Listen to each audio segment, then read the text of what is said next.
औकाफ के बारे में हमें आपको पहले समझना है, इस मसला को हम लोग काम करेंगे या नहीं। हमारी चूक की वजह से औकाफ हाथ से निकलता जा रहा है। हुकूमत अलग, बोर्ड अलग, मुसलमानों के अंदर जो जुबू हाली है औकाफ के ज़ाये होने में वो नंबर 1 है। ईदगाहें बेची जाती है, आबा व अजदाद के कब्रिस्तान को बेच देते हैं, खानका जो मौकूफा है वो भी बेची जाती है। इसी तरीके पर औकाफ की जायदाद मुसलमान खुद शरीक है। ये मैं बहुत दिल के दर्द के साथ कह रहा हूं, चूंकि रोजाना पाला पड़ता है। वक्फ बोर्ड के जो मुतवल्ली होते हैं, गांव के लोग खुद साख्ता एक पैरेलल मुतवल्ली बनने की कोशिश करते हैं। परेशानी यही हो रही है और वो वक्फ बोर्ड में दरखास्त देते हैं कि हम वो नकली हम असली। बेचारा पुराना मुतवल्ली कमजोर पड़ जाता है, हियरिंग में उनकी जीत होती है, इनकी हार होती है, और जिसमें प्रोमोटर लोगों को मौकूफा जायदाद कब्जा करने में आसानी रहती है। मैं पूरे हिंदुस्तान की बात नहीं, औकाफ के बारे में जो मुझे अंदाजा है, यूपी के बाद सबसे ज्यादा जायदाद मगरबी बंगाल में है। 34,000 मौकूफा जायदाद के बारे में हम तक ये बात पहुंची। हमने तहकीक शुरू की मिनिस्ट्री के बाद भी पता चला कि नहीं, 34,000 तो बाद में पहली फहरिस्त 8,000 की है। मैं गुज़श्ता 2 साल से मेरा ये महकमा नहीं, फिर भी 3 खत मैंने वजीर आला को दिए हैं। उसमें यही लिखा है कि मौकूफा जायदाद में खुर्द-बुर्द हो रहा है, मुसलमान परेशान हैं और हमारी जमीन हमसे छीनी जा रही है। एक दफा कैबिनेट में कहने लगी कि मुझको तो अच्छे आदमी चाहिए।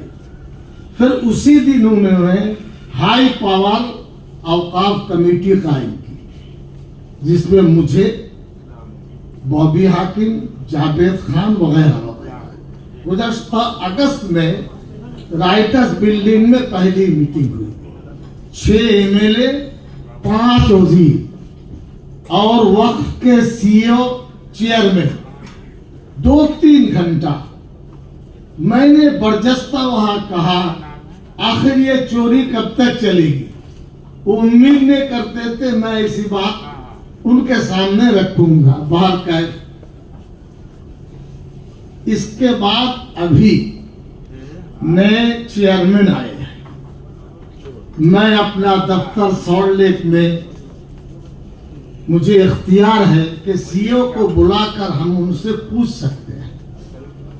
3 हफ्ता हो रहा है, मैंने सीईओ को बुलाया, वक्फ बोर्ड के सीईओ, वो हमारे पास आए।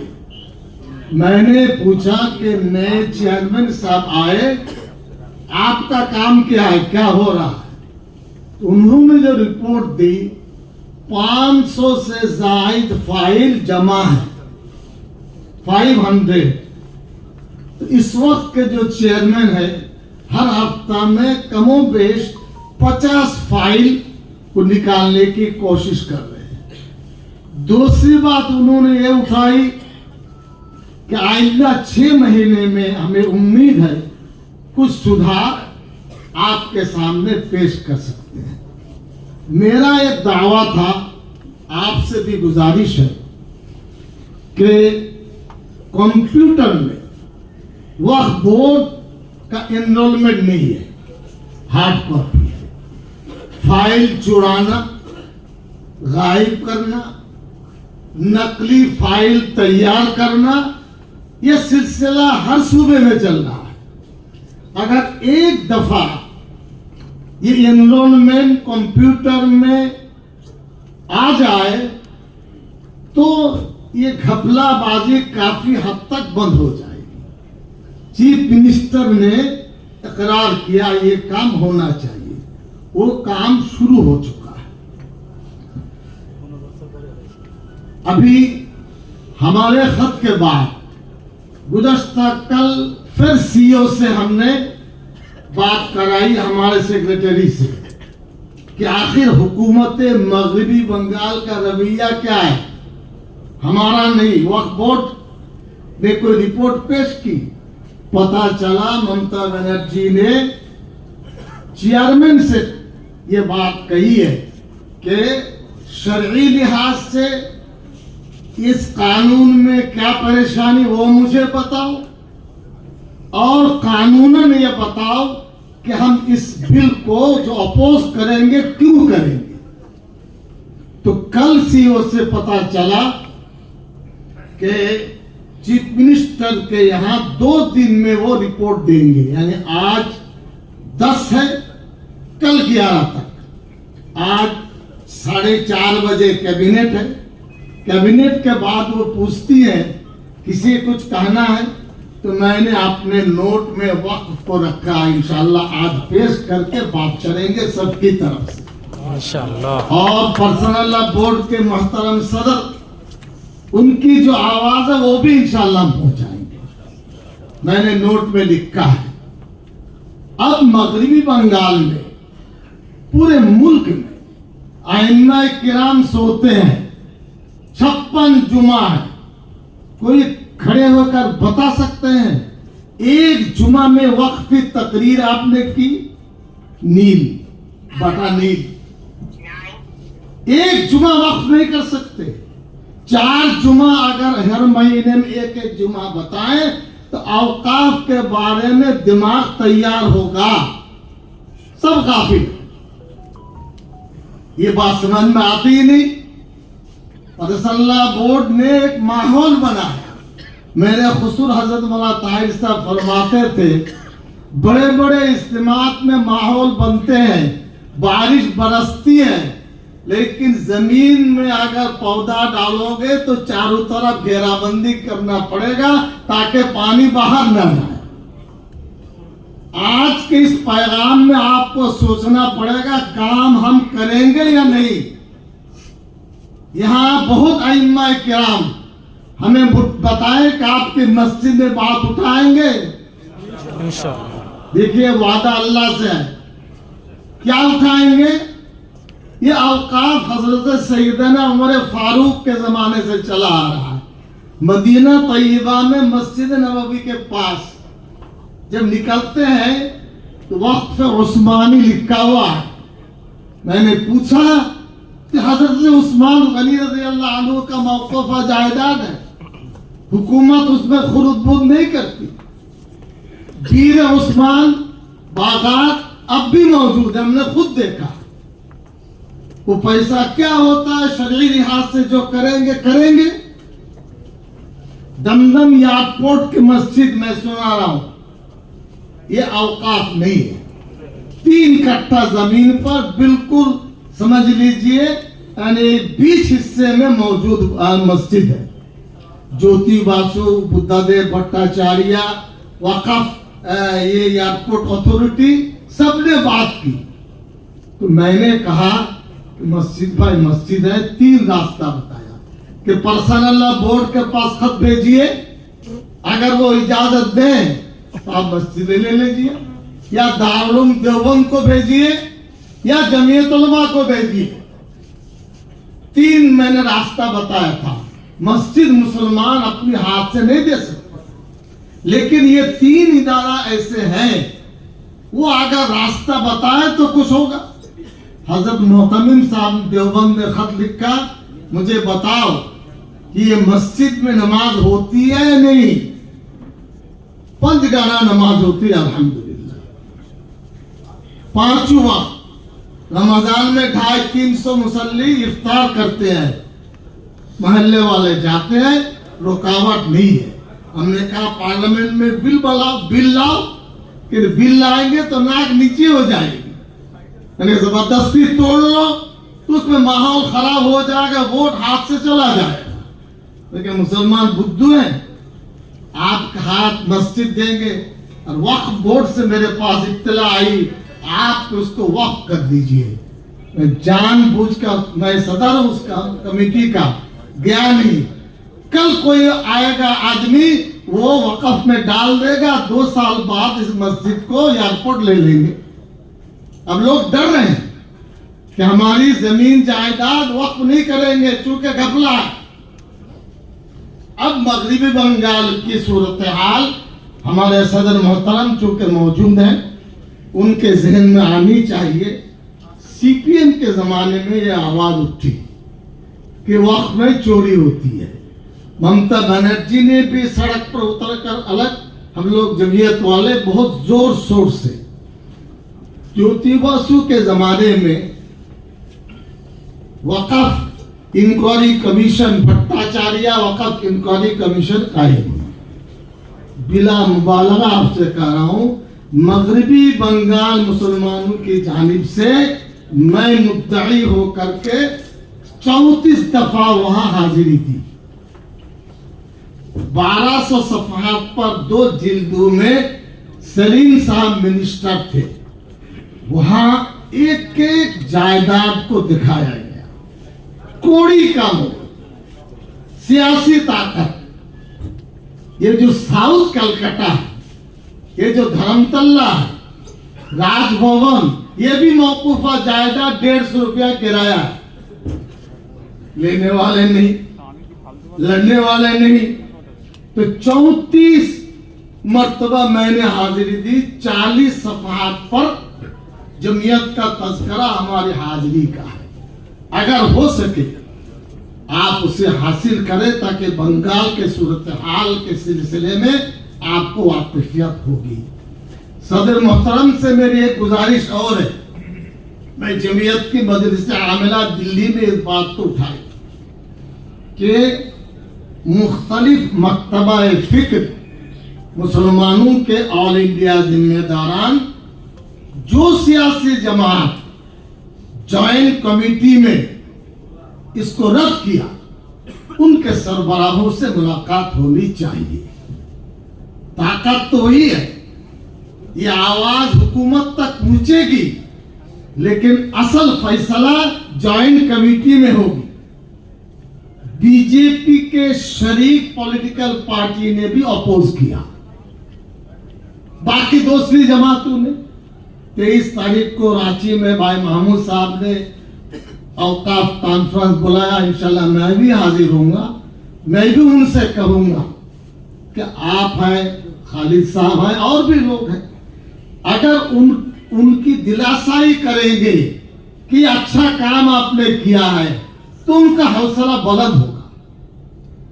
बीजेपी को धक्का लगेगा ये काम होने से। वो ये सोचेंगे कि 22 मुसलमान इसको अच्छी निगाह से देख रहे हैं। ये काम पर्सनल बोर्ड भी कोशिश करे मिल करके, और आज सीएम से कहने के बाद जो रिपोर्ट होगी शाम तक इंशाअल्लाह अबू तालिब रहमानी साहब कांटेक्ट करें। लेकिन बंगाल के लिए परेशानी है, कोई कमेटी नहीं है। मैं तंजीम से जुड़ा हूं, कहां बैठे, बैठने की जगह भी नहीं है। मैंने 2-3 दफा कहा है, कोई लेटर पैड नहीं। तो काम करने के लिए ये तरीका कार होना चाहिए। मैंने यहाँ जो पुराने पर्सनल बोर्ड के हैं उनसे कहा कि नहीं, ये ममानियात ऑल इंडिया बोर्ड से है। मुझे अंदाजा नहीं है क्या है नहीं है, लेकिन काम करने के लिए बैठने की जगह होनी चाहिए। महीना 2 महीने में बैठेंगे, अगर कहीं कमी हो तो कम से कम 1.5 साल तो हमारा है। अब राजभवन इस्तेमाल कर सकते हैं, हमारे पास बैठने की जगह है, हम तो मीटिंग करते हैं। बैठने से रास्ता मिलेगा। आइम्मा किराम मुख्तलिफ मकतबा फिक्र के हैं। बंगाल में 34,000 गांव में मुसलमान आबाद हैं, 55,000 मसाजिद हैं। अगर हर मस्जिद में कोशिश करें तो ये आवाज बंगाल में खड़ी हो जाएगी। कलकत्ता में कमोबेश 50 मस्जिद, 50 मस्जिद में एक जुमा को तय कर ले, सदर मोहतरम फैसला फरमा देंगे, आप उसी दिन औकाफ के मुतालिक एक ही एजेंडा पर बात करें ताकि मुसल्लियों के दिमाग में बात आए, ये बात करनी है और ये काम हमको आगे चलाना है। इमाम साहब अगर मुस्तैद होंगे, आपके मोहल्ले में औकाफ में खुद बुद होगा तो मोहल्ले वाले खड़े हो जाएंगे। हमको इतनी तकलीफ दे नताइज है, हम यहाँ बता नहीं सकते हैं। लड़ाई होती है, मुसलमान है, झूठ बोलते हैं, बाप की जायदाद को बेच करके वो प्रोमोटर को दे रहे हैं, वहां झूठी गवाही देते हैं, लाखों लाखों का सरमाया कोड़ी के मोल बिक जाता है। ये बिल्कुल वाकया है। बारकैफ ये यानी इज्तिमा, नुमाइंदा इज्तिमा, ये खुश आइंद है, ये कार खैर है, ये तफक्कुह फी दीन है, लेकिन लगा रहना पड़ेगा।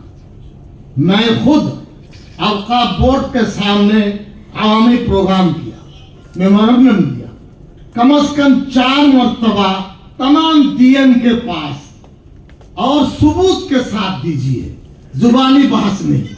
कलकत्ता में बहुत से मस्जिद को औकाफ वाले अपनी तहवील में ले रहे हैं, मुसलमान खड़े नहीं होते, कोई मालिक नहीं मिलता, इमाम बेटा कमजोर है। इसलिए ये हकीकी बात आप हजरात से मैंने गुजारिश की, अल्लाह के यहाँ जवाब देना है। अला कुल्लुकुम राइन व कुल्लुकुम मसऊलुन अन रइयतिही।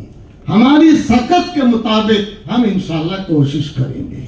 आइम्मा किराम हो, तंजीम हो, या जो भी मुतवल्लियान हो, आप कहिए इमाम से, आप एक दफा तकरीर कीजिए। फैसला बोर्ड की कमेटी और सदर मोहतरम मुल्क वाले आए थे, हमारी मस्जिद में एक बात नहीं होगी तो ये मसला इंशाल्लाह चल पड़ेगा।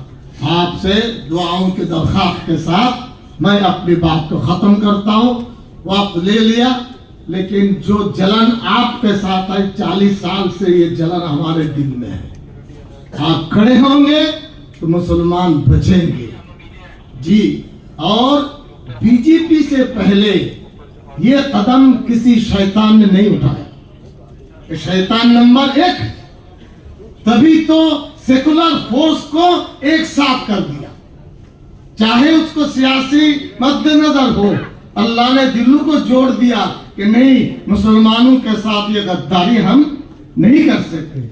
हम लोग तो शिवसेना की जमीन नहीं चाहते, यहाँ बड़े बड़े मंदिर रामकृष्ण मिशन की हम चाहते हैं, शरीयत में नहीं है, वो क्यों मानेंगे? वेद में भी नहीं है, महाभारत में भी नहीं है, गीता में भी नहीं है। मैंने हिंदू क्या नाम रिपोर्टरों से पूछा, बताओ कहाँ लिखा है? हमारी जमीन तुम हाथ करोगे, लिख के देख के बताओ। हम बताएंगे तुम्हारी जमीन हमें नहीं चाहिए, मुसलमान खुद की जमीन वक्फ करता, तो जवाब दे नहीं पाए।